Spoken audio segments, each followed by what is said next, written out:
Hey guys, welcome back. This is Season 1, Episode 6 of the Shared Practices Podcast. I'm your host, Dr. Richard Lowe.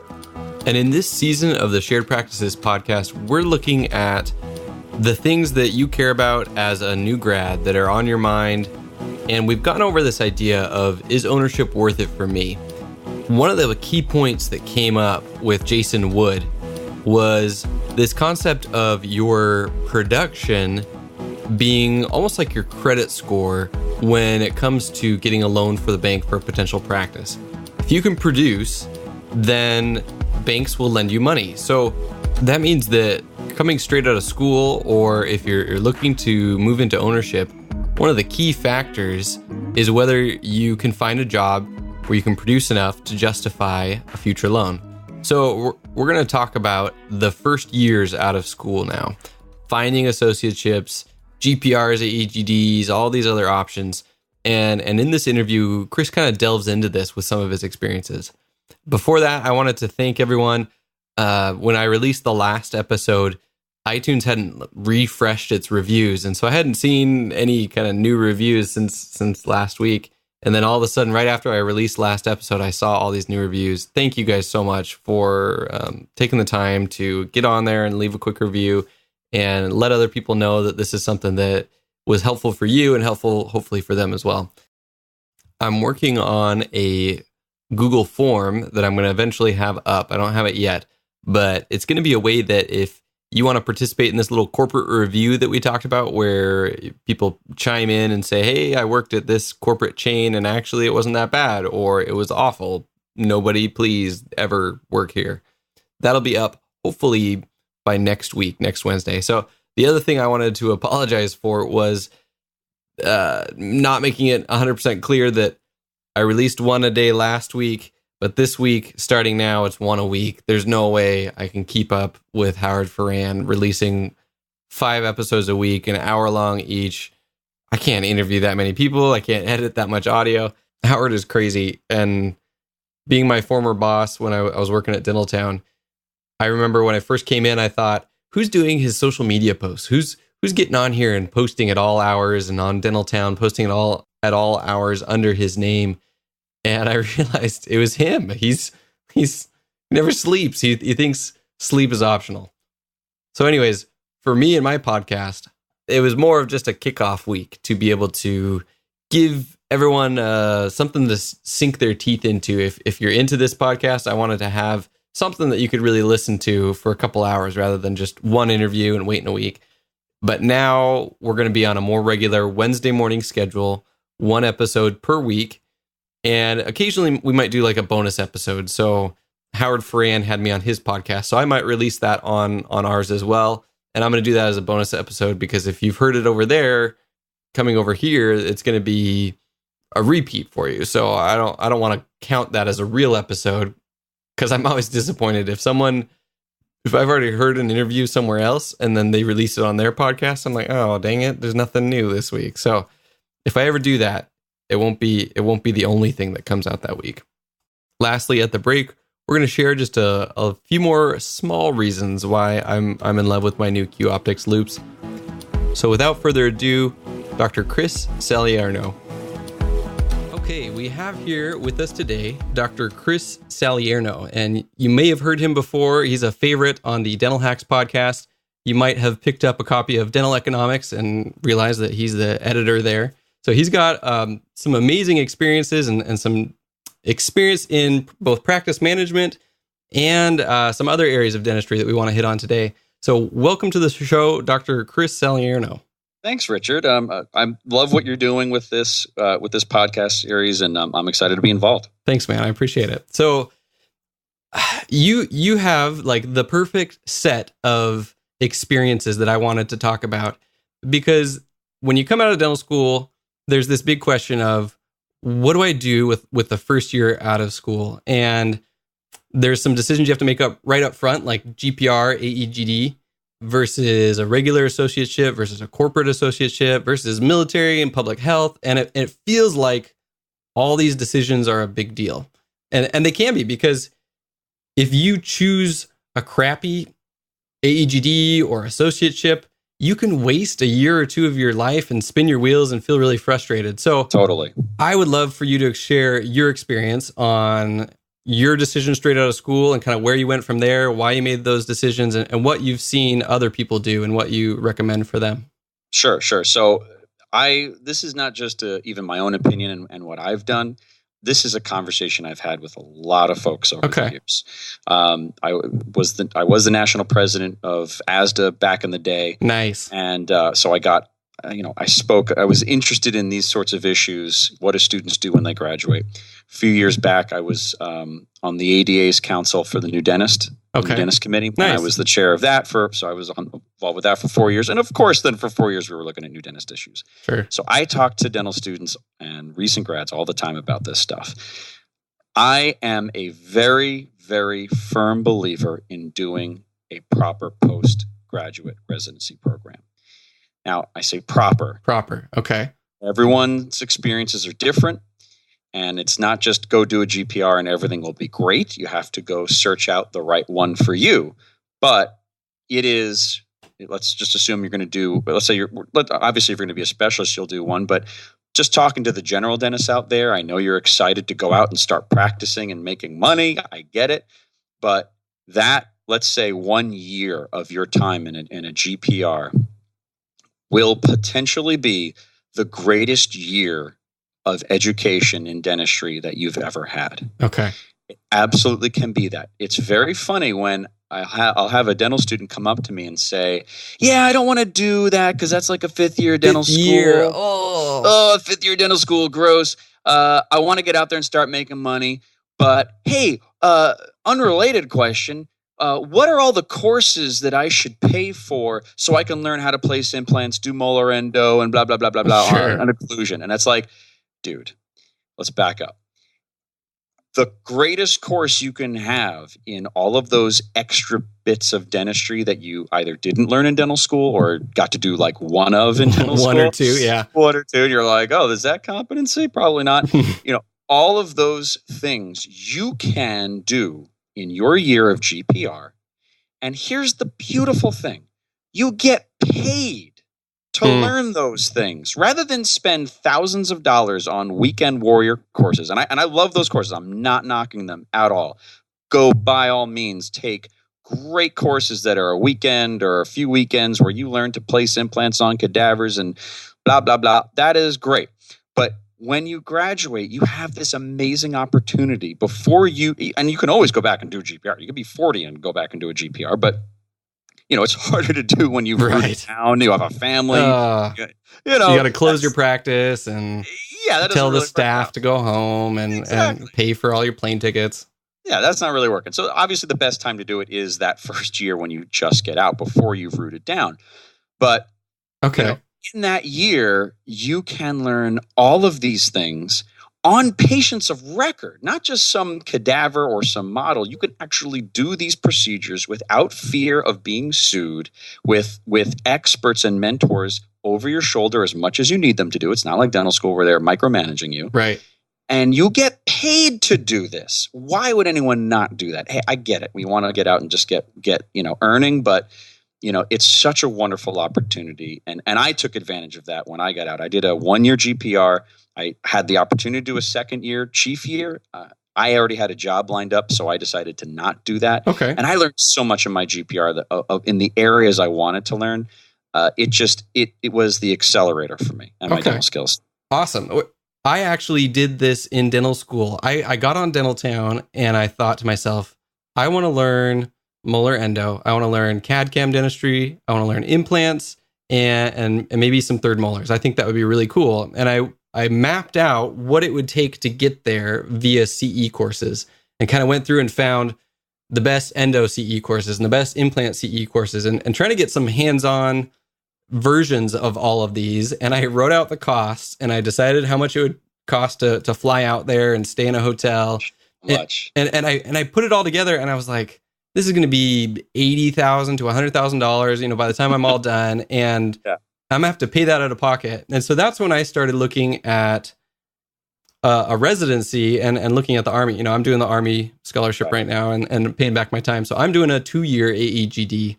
And that was one of my big kind of aha moments of realizing it's hard to get hands-on experience. I mean, the ethics alone of having hands-on patients at CE courses, it just doesn't really work unless you're going to Guatemala or right. Some other third world country. It's really hard to find legitimate CE courses where you can actually do something on a patient. And that's because everyone's got licenses from different states and you're all flying in and there's just the logistics of it don't work out. Right. So look, you've hit upon a really interesting point too about you focused on an area of like doing molar endo better, right? Like that was an area you felt deficient in from school and right. you wanted to be really competent with it when you eventually say left the military, left residency. And that is the first step, is to identify the areas that you feel you really want to focus on. Because it is hard to find a GPR or an AEGD sure. that's going to hit everything that you missed in dental school, right? So you have to identify the top 2 or 3 areas that you want to focus on. And honestly, maybe you think you want to do a lot of ortho, and then when you get out in practice, you don't do a lot. That's fine. You got to explore it. But just pick a few of the favorite things. When you leave dental school, you usually have an idea, hey, I really would love to do more cosmetic dentistry, or I'd love to do more implants. I'd like to place but not restore, or restore but not place, or whatever it is. Right. You can, through your network of people that you knew from dental school, by going on interviews and talking to the residents that are there, get the real goods on what programs have a lot of those procedures for you. Because absolutely, by far, not all programs are created equally.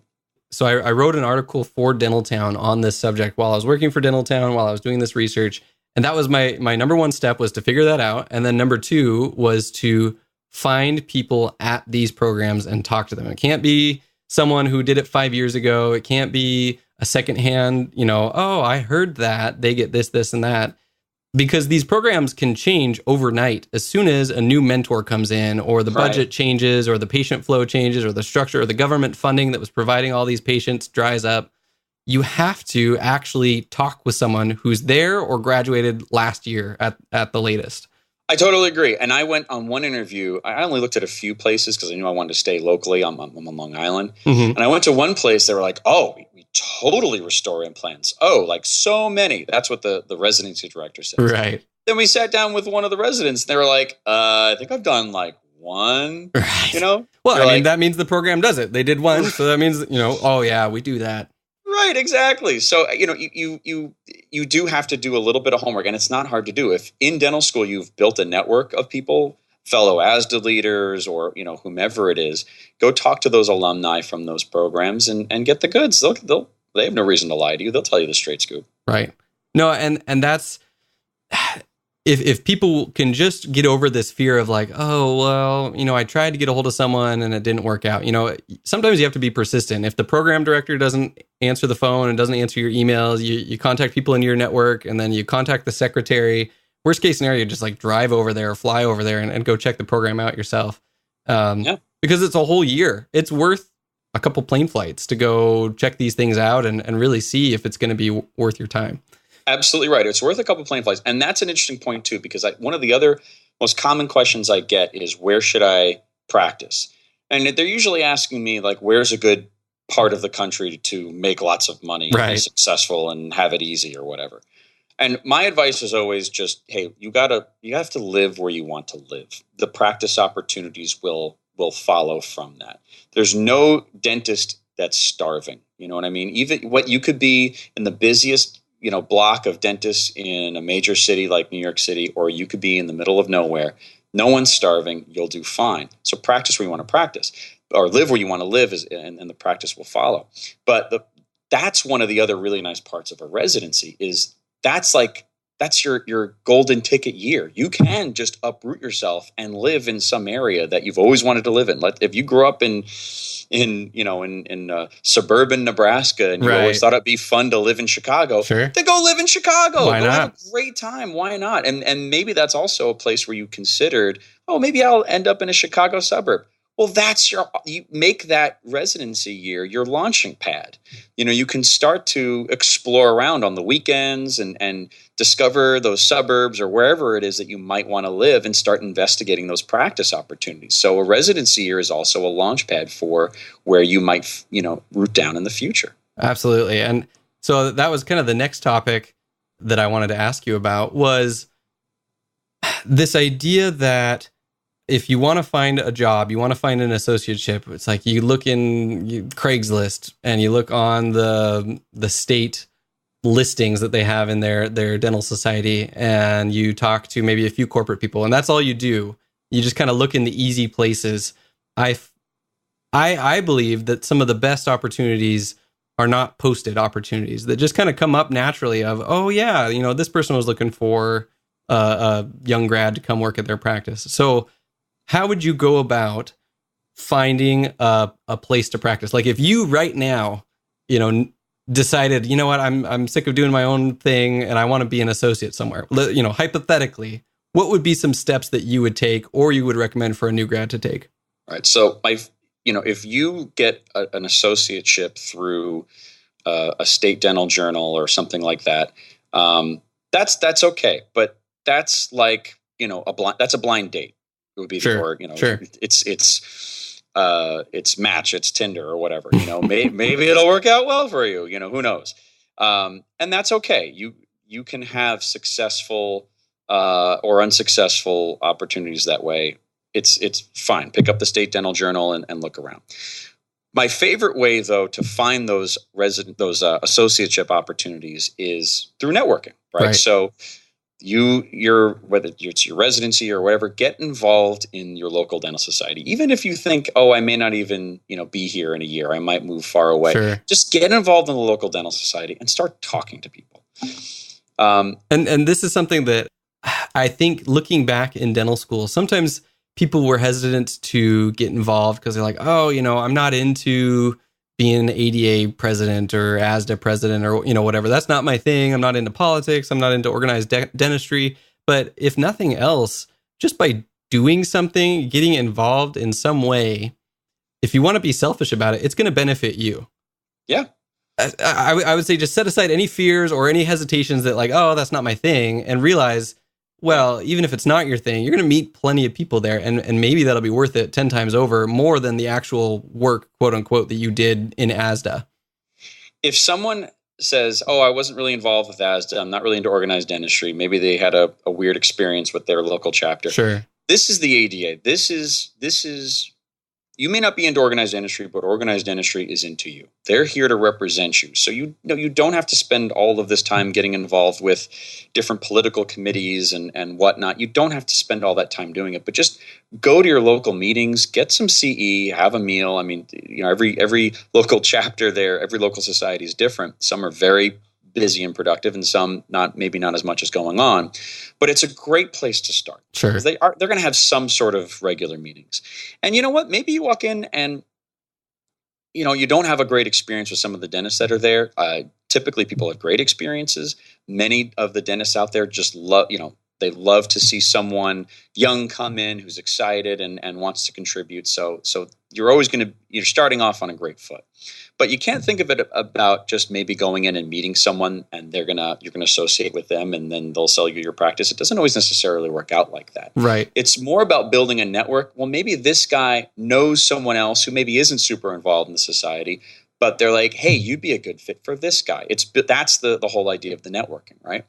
The other part of this, though, too, is you'll start to develop a network, even in residency and going to these meetings. Right. You'll build a network with local laboratories, sure, local reps for supply companies. Absolutely. A lot of these guys are involved in those dental society meetings, too.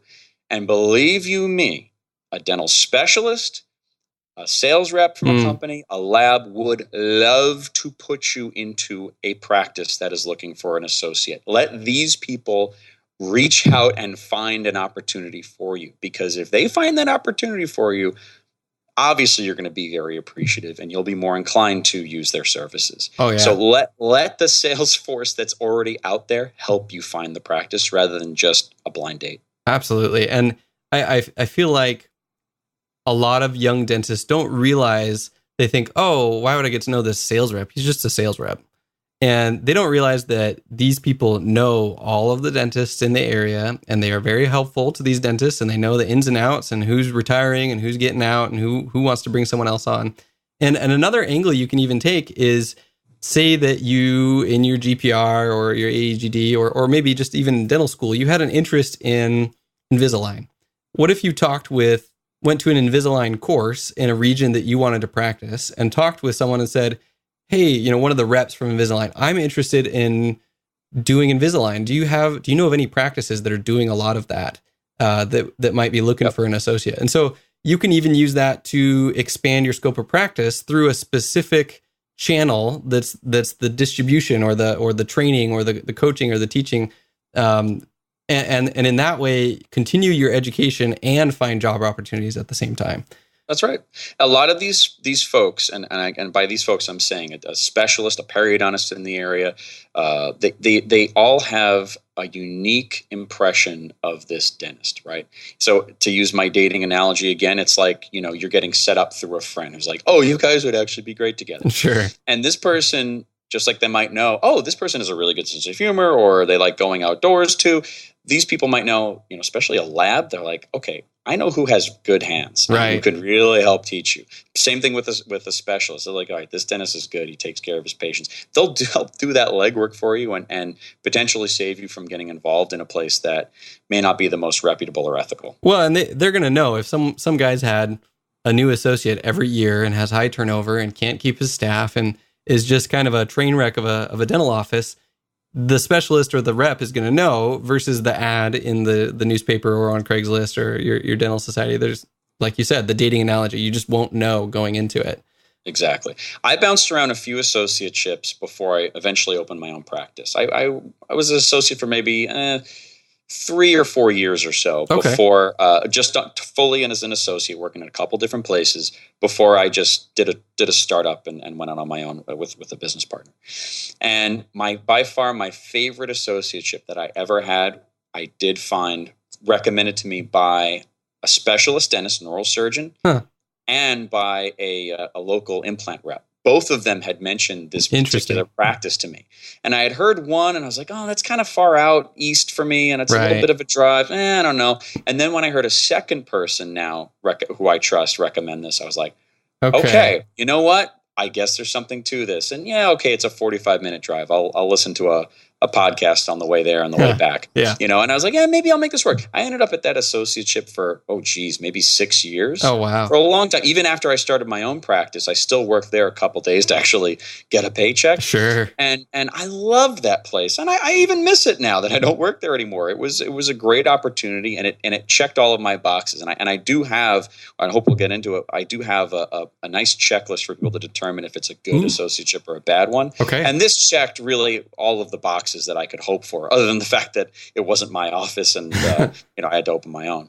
Well, so there's 2 more points I want to hit on before we move on, and then we can go into this idea of evaluating associateship. So one would be if you are going to a CE event or a conference, one thing you can do is try and get to know someone beforehand that maybe knows other people there.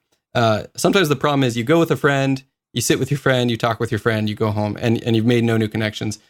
When I went to my first townie meeting, I was working for Dental Town, went to the townie meeting in Vegas, and there was one dentist on Dental Town, Don, who he just was willing to introduce me to people. So I was like, I'm trying to meet some people. I'd love to get to know some of these people who are posting on Dental Town.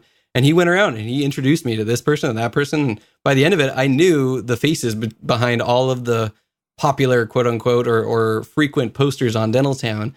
And made some awesome connections. I mean, I met Corey Glenn, who, he's coming back from his cancer battle. I think today they just got the biopsy saying that he's cancer-free. He was clear, which is awesome. That's so awesome. But at the time, he was not a lecturer. I just kind of sat with him at the table and we talked, and he was sharing some of the things he was doing and his experiences. And little did I know that a few years later, he'd be one of these kind of the new, restorative MacGyvers in dentistry and be lecturing. And it's these connections that you make just by getting to know someone, and then maybe that person introduces you to someone else, and you make a genuine connection. It's not this, here's my business card and here's my resume. You're just talking with people. So that would be my one recommendation. I completely agree. If I can jump in on that, I completely yeah. agree. And by the way, and this gets into a separate subject about how you build your practice, and honestly, the answer to that is networking as well. I've spent plenty of time networking in groups. I know we're talking about networking with dentists to help find associate gigs, but networking with your community of patients, of potential patients, is also the solution. But you're right. In both of those cases, you don't just walk in, hand them a business card, and say, "Peace out, call me." You do. It is worth your time to get a little more involved. Like I say, you don't have to get politically involved with your local dental society, but if you can jump on one little committee that helps out with Give Kids a Smile, there's something that is of value to you, you will get a lot more out of that society too. People get, you just spend more time around people, and only better things will happen from that. Absolutely. And I think the other point I was going to make was this idea that it doesn't have to be organized formal dentistry. Now there's a lot of, between Dental Town and Facebook groups and Practice on Fire and podcasts, there's a lot of ways to make connections and get to know people. And so, but the idea is you want to aim at theoretically where you want to live. And then kind of every time, if you're still in school, every time you're on break and you're maybe going to visit family there, or you're just interested in a practice, as a dental student, you are way less threatening to go visit a practice. Whereas like when a 20-year out dentist asks to shadow you in your practice, it's a little weirder. Yeah, absolutely right. So take advantage of this period of kind of being the young guy, because people love passing advice on and sharing what they've learned and what's been good and bad for them, and really soak that in and take advantage of that chance to be mentored a little bit. So, well, let's move on, because I really want to get to your checklist that you've got here and kind of your resource for looking at whether or not an associateship is worth it, whether it's a good opportunity or whether you're probably going to get burned. More of that after the break, but first, a quick word from our sponsor, Q Optics. Okay, so what's the deal with side shields? Like, apparently, according to OSHA, you have to have a centimeter of protection behind your eye line. So on either side, your glasses have to wrap back and protect you from blood and splatter and everything. So many loops don't extend a centimeter past your eye line from the side, from a lateral view. So they have to add these dumb little plastic side shields, and they break, they fall off. Then you've got one of them, or you've got one that kind of attaches funny. They don't allow your glasses to fold, your loops to fold in quite right. I love that the frames that Q Optics put out don't require side shields because they wrap around far enough. They do their job. They're both eye pro and magnification. I know it's a little thing, not a big deal, but it's the little things that I love, including the case. Every other case that I've had for my dental loops, either it's this teeny little box that doesn't fit my battery and the loops and the side shields and everything else, or it's a briefcase. I mean, how hard is it to make a small, convenient, protective case that's just big enough to fit the whole package with everything attached, but not a 1940s briefcase that you need to check when you board an airplane? Q Optics has just thought about these things, and rather than doing it the same way everyone's always done it, they've made something better. So if you're ready to upgrade your experience with your loops, email sales@q-optics.com with the promo code SP16 for $100 off your loops or $300 off a loop and light combo. Q Optics, it's time to have a better look. Okay, so there's a little bit of a time span to evaluating and being involved with as an associate. First step is the interview process. And I always say, remember that you are interviewing this practice too. They're not just interviewing you. You are going to do so much for this office, and especially this day and age. A lot of these older practices, they need someone to come in and help them with their social media and just bring new life into the practice, Absolutely. New procedures, new perspectives. So you are interviewing each other. You have a lot of value to bring them too. So that's the interview process, right? So I recommend that people then work for that dentist. Let's say everything, checking all the boxes, everything looks good, that you work for that office for, let's say 6 months to a year. You're in that honeymoon stage. Okay, so to use my dating analogy, you found someone through the local dental society. They recommended, great. Now you're on your date. That's the interview. All right, great. Now you're dating. You're not going to get married the second month of knowing someone. I don't recommend that generally. No. Not a great idea. So don't get married to this practice by signing anything that has, for example, a restrictive covenant. This is not the time to sign a contract certainly before, say, 6 months of working there. And 6 months is a particular magic number, and I'll explain why in a second. So up to, say, 6 months, heck, if you can push it out to a year even, that's great. You're really discovering the type of dentistry that this dentist does, how they treat their employees, and all of those checklists the checklist boxes I'm about to go through. So you're figuring that out.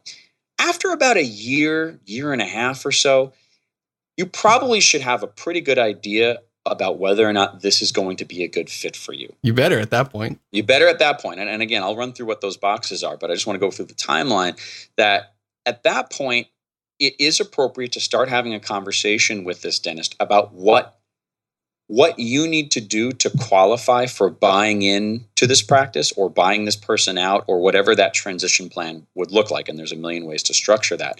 Now, you don't have to get into the nitty-gritty of how much it's going to cost or anything like that, but it's important to have an idea of, say, is this dentist going to start talking to you about buying in when he hits or she hits a certain age? Is it when you are able to produce a certain amount per month? Is it whatever the heck it is? Right. But at least to have a formal agreement that these are what, that you both signed saying, yeah, these are what we need to accomplish before I'm considered, to be a partner or buy you out or whatever. So this is, okay. So just to clarify, this is after you've got the associateship, and then you're looking at long-term after 6 or 12 months, you're looking at maybe transitioning into ownership in this office. This is where you're talking about it? Or do you think you should talk about it up front?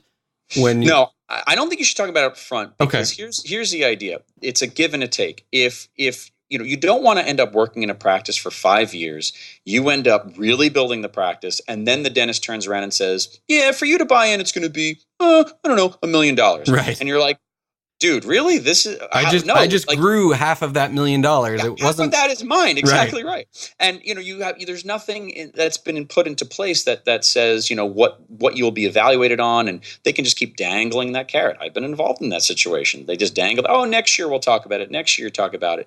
And if you really have your heart set on this practice and it's checked those boxes, then you're like, hey, time's a wasting. If I'm not gonna be involved with this practice, if we can't come to a deal, and that certainly happens, you need to move on with your life, right? Sure. So at that point, when you start to have that conversation, I think that's an appropriate point for the dentist to talk about a restrictive covenant, signing contracts. You're both signing contracts that have terms. It means that there's a restrictive covenant. You won't work for within 5 miles for 2 years or whatever it might be appropriate for you. But at the same point, what you're getting out of it are those basic terms for when you should be considered for buying in or buying this person out. Okay. Now you both have skin in this game. And so if you were to meet those criteria a few years from now, but the dentist goes, nah, I decided not to, then you can leave that practice and the contract has been violated. So you don't have to honor that restrictive covenant. The dentist didn't keep up, the owner dentist didn't keep up their end of the bargain, so now you don't have to. That's a very fair deal. Okay. And unfortunately, what happens is, many associates, they come into a practice, fresh out of the gate, they barely work there for a day, and they're being handed a contract with a restrictive covenant. They may decide within 2 weeks that this place is crazy and they got to leave. Right. Well, guess what? You've signed something that says you can't work for 2 years within 5 miles, but I only worked there for 2 weeks. Right. Sorry. Do you really want to go in front of a judge and pay for the attorney legal fees to get this sorted out? Don't recommend it. So if your owner says to you, hey, I want you to sign this contract, and it's only been, a month or not even a day working there, I think an appropriate thing, and it shows trust, is to say, hey, let's get to the 6 month mark.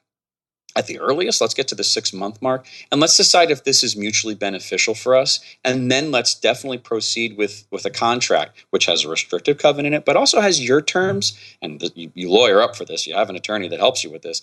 But your terms for when you should be considered for buying in. Now, why 6 months? What's special about 6 months? Because that's a recall cycle for most patients. Gotcha.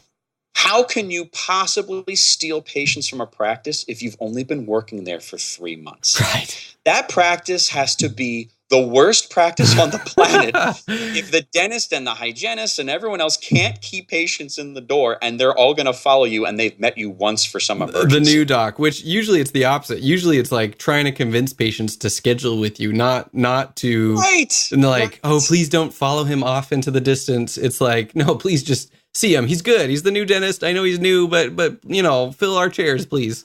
Exactly. And so at 6 months, theoretically, you're starting to now see patients on the second go around for hygiene, let's say. So look, that's where the number 6 comes from. It's pretty arbitrary. You want to make it 8 months, you want to make it a year, that's fine. But I think you can pretty easily convince anyone, that any owner dentist, that 6 months is pretty darn reasonable for you guys to date before you get married. Okay. All right. So now let me get to can I rephrase this real quick? So please. Someone's coming out of school or coming out of GPR or AEGD, they've got an offer on the table and they say, you know what? I really think this could work. This could be a good fit. Let's do would you call it like a month-to-month associateship? Or, what would you call that up front in this trial period? At that point in this trial period, you're dating, I think it's fine to have you can have a written agreement that talks about how you get paid, how the lab bill gets handled, right. Do they cover this or that for you? To have some of that in writing is fine. But what's important is there's no restrictive covenant that says if you leave, you can't practice with it, or any other kind of restrictive, terminology. Patients can't. If any patient follows you, you have to, whatever kind of nonsense. I've seen some pretty unethical things in contracts, things that would violate even the ADA's code of ethics and professional conduct. Right. So you just want to make sure there's no restrictive kinds of terminology, restrictive covenant being most popular. And this might be an issue for some docs. I mean, this could be a point of pushback where they want you to assign like a restrictive covenant right up front. And what would you do in that scenario? Would you kind of have to decide between, is this really worth it? Or would you start to run the other way? I think they're showing their colors. If they can't understand that certainly within 6 months, the whole point of restrictive covenant is that you won't steal business from them. Right. You won't practice in a certain area for a certain number of years because these patients might want to follow you. And the simple rebuttal, as I said before, is just to say, do you really think in 2 months I can steal patients? I can't, unless I violate HIPAA and literally take charts out of there and start calling. That's a violation of it's illegal to do, and it would be brought up on ethics charges with the ADA. No, I can't do that. It's not possible. And if they won't budge on that, that's a bad sign. Okay. I'll go back to my dating analogy. That's like, dating someone who's like, you can't see your friends anymore. Right. And only me. It's only me. It's all about me. This was just a big red flag. Well, so you just want to have some written things. It's fine to have some written things down that just make sure everyone's on the same page about how you get paid and that sort of a thing. But it's not this, real tough restrictive contract. Okay. And then, so you get this in place, you work there for a couple months, and then at this 6 month, 8 month, year, whatever mark you want to call it, that this initial smaller contract expires, you want to do things like all those covenants. But then in addition, it might not be a bad idea to get a practice valuation of the current value of the practice and kind of say, hey, between where we are now and where we might be eventually when we decide to buy in, if that's in our future, having it up front that you would capture a little bit of that equity so that you're not necessarily equity, but the price of the practice would be discounted maybe by half of the difference between when you came in and when you decided to buy in. So that factors in your growth in the practice. Is that reasonable? Are people actually going to do that? What do you think about that? I think it's very reasonable. I think there's plenty of people that don't do it. And okay. This is why we have a lot of unhappy endings to these stories. There are plenty of just deals that fall through. It's not that it always ends up in people suing each other, but there are plenty of deals that just fall through, and dentists that say, oh, geez, I worked there for 3 years. I guess I could have left a year and a half ago if I knew that we weren't going to come to an agreement on the asking price or whatever it would be. So it seems really specific on your situation about how long this period of time and what the metrics that need to be in place. This is why it's really good to have some legal guidance, a transitions broker, right, for both of you to pay. That's an important point. Pay a few $100 to get some honest opinions. Sure. Could save you thousands and thousands. Well, and it seems like it's a common scenario where people get led along, and the guy who said he was going to retire, the gal who's going to retire, they suddenly don't retire, and they're like, oh, next year, next year. Mm-hmm. And if you don't have anything in place, there's kind of no out. There's no definite, like, okay, by this date, we're either going to make the decision that I'm going to buy in or we're not. Right. And so that would be a great time to put in maybe an out date of saying, in a year or in a year and a half, we will revisit this. And if by that point you're not ready to retire, that might be a point where I walk away.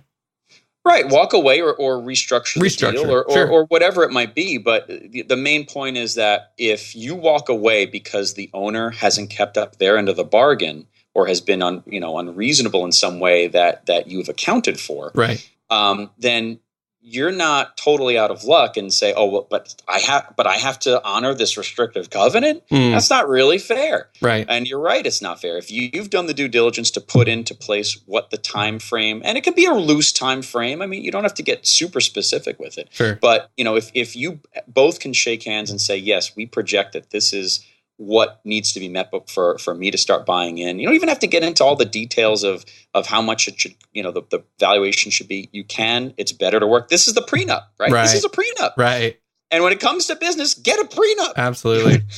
So it's making sure both sides can shake hands while they're still friends and come to some very honorable agreement. And there's clauses you can put in there if the dentist just says, look, it's not working because you haven't met these certain circumstances, then that's fine. And the restrictive covenant would still hold. Sure. So this is why we have attorneys and transitions brokers to help us figure this stuff out. Okay, this is great. What else? Is there anything else on your checklist, or what are you looking for in this associateship? So this is my checklist. I have people ask me this frequently.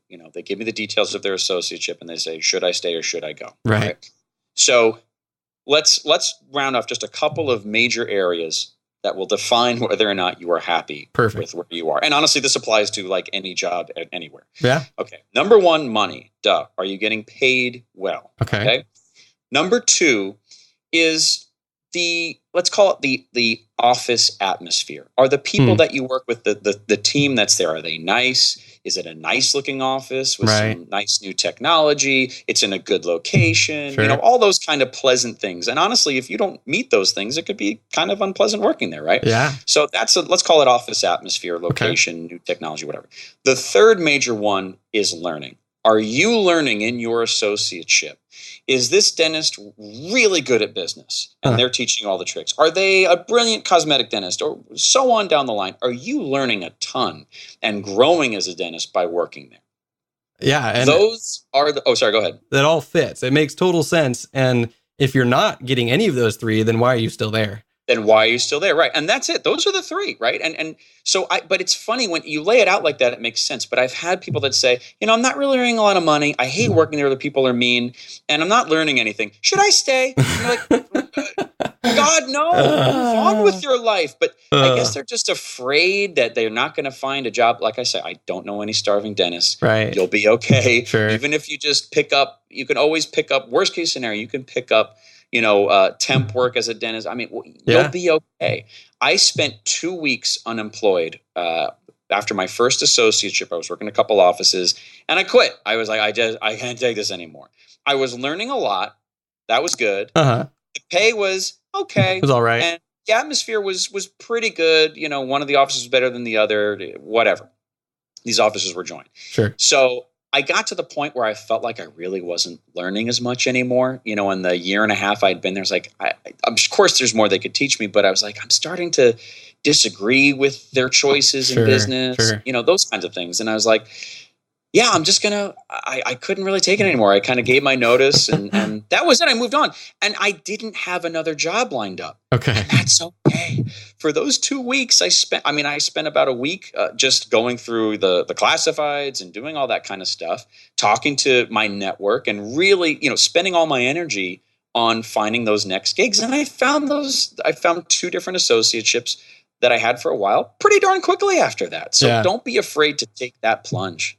No, and going back to what you said earlier, I've heard of people, I was actually reading a thread on Dental Town about some New York dentistry associateships where people are locked in with like a 90-day notice they have to give before entering into an associateship. If that would be another red flag of maybe this isn't going to be a good fit, if they have restrictive covenants and you have to give them 90 days notice before you leave the practice.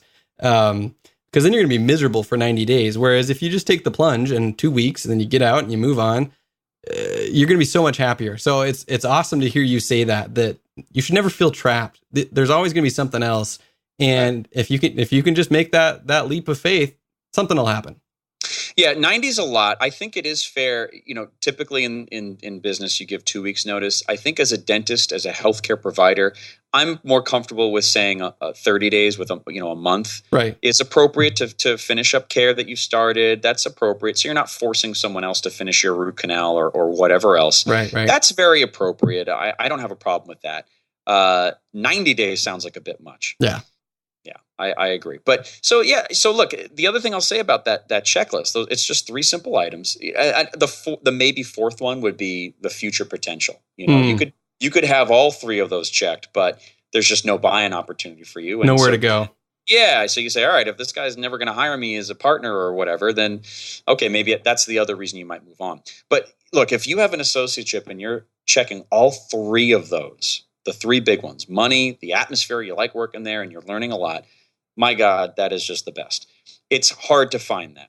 Well, more often you're getting 2 out of the 3. You're saying, I love working there and I'm learning a lot. The money's okay. Right. And so that's probably a good enough reason to stay there. If you're only satisfying one of those, then that one better be awesome. Right. It better be like, listen, I'm not learning a thing and I hate going there, but that is a nice paycheck. Sure. Well, maybe you decide to hang in there for a little while longer and make that work. But that's when it gets to a tough decision. But if you're not checking any of those 3, then you got to move on. You got to move on. That's awesome. And that's a super simple decision matrix that anyone can apply very quickly and is perfect for someone who's just feeling stuck and wants to move on. Mm-hmm. In terms of experiences before moving into ownership. So we've talked about GPRs, AEGDs. We've talked about finding associateships and evaluating them and deciding when to quit, when to move on. What was the final decision point for you to say, okay, I'm ready to start my own thing in addition to having this associateship on the side? Yeah. So I was working in 2 offices and one of them was just a fun gig, no opportunity to buy in. That was the one that was further away. And then the other one was an office that had potential for buy-in. That didn't happen. Okay. The dentist decided to sell to someone else. So at that point, I left that place, obviously. And I worked there for a little while longer, but I left. I didn't want to work for the new owner. And I said, geez, I've been looking around now for years. At this point, it is just post 2008, so that's a whole other conversation about how the Great Recession affected dentistry. But in a nutshell, I think it did help slow down the retirement of a lot of owning dentists. So I didn't see a lot of opportunities to buy a practice in my area on Long Island at that time. Right. So at that point, I did start to think about buying, starting up my own practice because I couldn't see the opportunities that are out there. Okay. But as far as making that decision, taking that plunge, it's not because I had everything figured out. It's not because I know how to run a dental business now. Far from it. Far from it. I just honestly was tired of working for someone else. Okay. I was tired of being stuck with a team member who I thought should have been fired. I was tired of working with materials that, were okay, but not really what I wanted to use. I was tired of asking permission to take time off from work and do the things I wanted to do. No, I get that. So on and so forth down the line. And for those reasons, I said, I think I'm just ready, and when you work in these associateships, you're going to learn you'll pick up some great tips about what you want to do, but almost more importantly, you learn what you don't want to do. And that's a very important opinion to start to form. It's just, you just have these opinions like, I wouldn't have done it that way. Right. And that's great to have that opinion.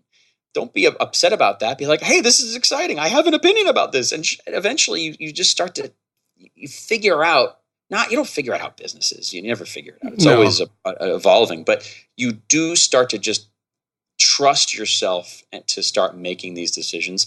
And every practice screws up, but it's fun to start saying, well, now if the practice screws up, it's on me, and I can't wait to screw up again. And eventually we'll be making progress. At least we're screwing up in my way rather than screwing up in your way, because your way sucks. Mine would be a little bit better. Exactly right. Well, that's awesome. Thank you so much for this discussion on your journey and how someone else can take this and make some decisions on their own and evaluate, am I happy where I am? Do I like the environment?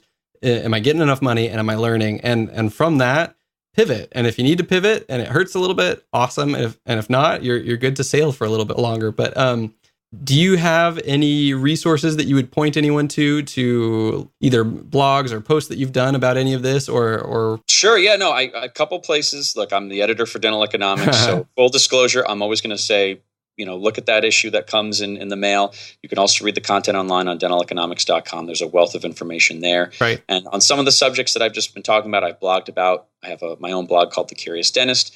The checklist for what you should get out of an associateship, how you get paid. I've written a lot of articles about that. Cool. So you can find them there. Awesome. Hey, thank you so much. And we'll talk to you next time with Dr. Chris Salierno. Thanks, Richard. Bye.